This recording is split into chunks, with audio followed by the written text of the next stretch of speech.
Na mi amukela ka nongonoko wa mina lowu nga thyiwa Rhyme and Reason. Vito hi mina Johnny the Ngoms aka Mr Little Bit Hola. Namuntlha ni ya khandziya ehenhla ka risimu ra Sean Sharrell a ku sesi n'wana mhani. A hi fambeni swin'we hi ya pfunana ku secha minkhuluko kumbe ti-rhyme eka risimu. A hi fambeni. Sesi n'wana mhani, sesi n'wana mhani, sesi n'wana mhani. Semdiwile, a ni ri se mfumile. Semdiwile, a ni ri se mi fumile. Mhisa loyi i le ku tirhiseni ka ti-inner rhyme kumbe minkhuluko ye le ndzeni ka mintila. Ma swi twisisa? A hi yeni mahlweni mi ta swi twa. Joni a yi na n'winyi lavo tala se va vuyile. Joni a yi na n'winyi lavo tala se va vuyile. I le ku maintain-eni ka rhyme. A hi yeni mahlweni hi ya twa ku i ta swi kota ku vuya a tirhisa mpfumawulo wa rito ro yelana na vuyile ke. Vuya va kamiwile timali se ti herile. Vuyile and herile. I le ku rhymeni. E rhyme swona hi leswi swi nga thyiwaku i ti-near rhyme. A hi yeni mahlweni.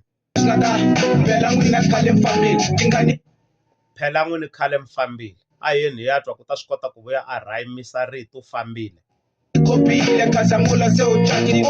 Khobile na catile i le ku tirhiseni ka mintila ka ti-rhyme te le ndzeni ka mintila. Mara haka a rhyme swona hi ku marito hinkwawo lama ma tirhisaku a masunguleni na le xikarhi ka mintila i tlhela a heta hi mpfumawulo wo yelana na wona a makumu ka mintila. Leswo i le ku tirhiseni ka minkhuluko ye le ndzeni a tlhela a tirhisa minkhuluko ye le makumu ka mintila leswi hi swi vitanaka ku i ti-end rhyme. A hi yeni mahlweni. Ni nga se rivala tirhani se xi kurile. U ri a nge se rivala se tirhani xi kurile. A hi yeni mahlweni hi ya twa ku ta swi kota ku vuyisa mpfumawulo wa rito kurile. No famba vele se swi kota na ku hlamba xikomba Xi kota na ku hlamba. A hi yeni mahlweni. se xi rhandza na xigaza. A nga swi kotangi ku maintain-a laha ku i hete hi rito xigaza. A hi yeni mahlweni hi ya twa ku i ta vuya hi rito ra yelana na mpfumawulo wa gaza ke kumbe xigaza. Mani boboyila makwenu va ri fikile. A nga ha swi kotanga endzhaku a vuyisa mpfumawulo wo twala ku fana na xigaza i tirhise ku ve ri makwenu u fikile. A hi yeni mahlweni hi ya twa ku ta vuya na rito ra mpfumawulo wo yelana na fikile. Mani mamayila macece se u fumile. U swi kotile ku maintain. A hi yeni mahlweni. Swekile hlanganyeta poto ri virile. Vuswi swekile hlanganyeta poto se ri virile. I minkhuluko ye le ndzeni ka mintila la. Ni ta n'wi nyika benefit of a doubt because a nga tirhisi ngopfu ti-end rhyme ntsena. I tirhisa minkhuluko ye le ndzeni ka mintila a tlhela a tirhisa minkhuluko ye le makumu ka mintila. Leswi swi endlaku risimu ri kala ri karhi ri tsokombela. A hi yeni mahlweni.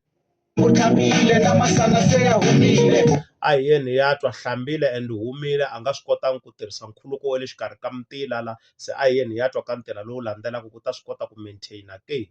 Hey mani bazi se ri hundzile swikomba. I swi kotile humile and hundzile i swi kotile ku maintain-a minkhuluko. A hi yeni mahlweni. Magayisa vo tala se va chikile.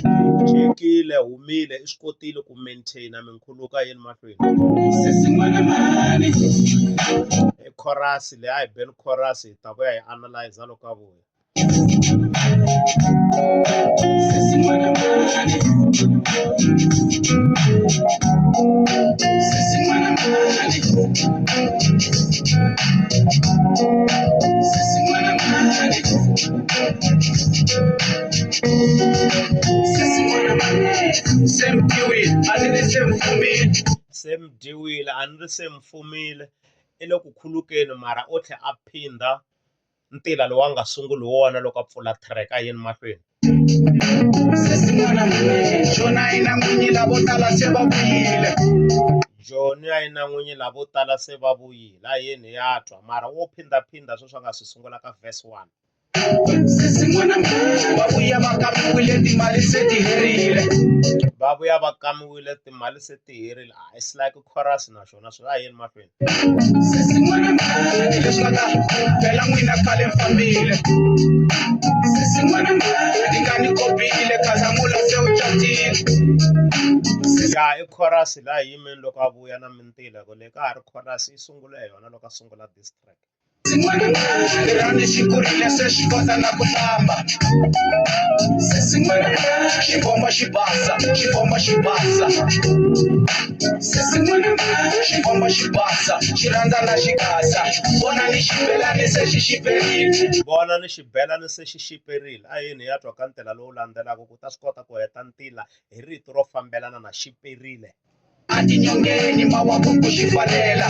A nga swi kotangi ku vuyisa xiperile no vuyisa rito ku fanela ende a swi sound ku fana, a swi na mpfumawulo wo fana laha i tsandzekile ku maintain ti-rhyme. Sesi Queen, vuyani mi ta ti vonela hey. Sesi Queen, vuyani mi ta ti vonela. Hi yini hi ya twa ku ka ntila lowu landzelaka ta swi kota ku vuyisa mpfumawulo wo yelana na rito vonela. Malume byela mani a fonela. Vonela and fonela i swi kotile ku maintain ti-rhyme a yini mahlweni. Leswi nga ta bela papa one kholela. Vonile kholela i swi kotile ku maintainisa ti-rhyme laha yini mahlweni. A vona ni n'wi onhela a ni khomile. Khomile wa ha swi kota i le ku fambeni swona ti-rhyme ti le ku nandziheni ka paragraph 2. Lava ku tiva ku mi le kwini. Ntsena o led rona ro lava ku tiva ku mi le kwini. Kasi sesi mi le kwini. Mi le kwini kambirhi i tirhise ti-weak rhyme ka mintila leyimbirhi i tsandzeke ku va na creativity hi ku marito lama a ta khulukisa mintila leyiwa ma tele ngopfu a fana na le research laha i tsandzekile ku maintainisa minkhuluko laha yini mahlweni. Emalawini sesi kwini mi le kwini. Mi le kwini wa ha tirhisa identical rhyme i swi kotile ku maintain kambe le ku tirhiseni ka ti-weak rhyme ka paragraph leyi. Jona ina n'wini kasi n'wina mi loyini swi loyini. Mi loyini mi le kwini swi loyini laha i swi kotile ku cinca ti-rhyme a khuluka hi ndlela ya kahle a nga tirhisi ti-identical rhyme kumbe ti-weak rhyme i tirhise ti-strong rhyme laha leswi ni n'wi belaka mavoko ka swona yini mahlweni. Sesi n'wana mani mbuyarini mi nge wina mi rhile timbilu ta vava mi nge ti phini. I swi kotile mi vuya rina a mi rhile timbilu ta vava mi nge tiphini mi vuya rini i swi kotile ku maintaina hi ti-strong rhyme a yini mahlweni. Timbilu ta vava mi nge ti phina mi rhile timbilu ta vava mi nge ti phini. Sesi n'wana mane. Sesi n'wana mane. Sesi n'wana mane. Sesi n'wana mane.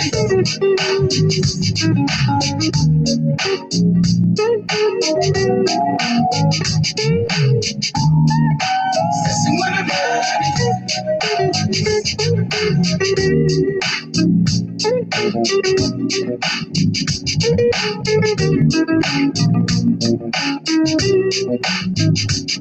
Okay, Queen, I'm your brother, ne? Okay, Queen, I'm your brother, ne? A hi tweni ku ka ntila lowu landzelaka ta swi kota ku vuya a maintainisa mpfumawulo, ne? Please u nga ni zondi twana laha please u nga ni zondi ne i tirhise ne kambirhi leswi ku nga lack of creativity a fane a kume mpfumawulo wun'wana lowu ta rhayimisa ntila wo sungula mara yini mahlweni wo ni ku byela phele nga ku wa penga a hi yini hi ya twa ku ka ntila lowu landzelaka ta swi kota ku vuyisa rito ro yelana na penga kumbe ro fana na penga ke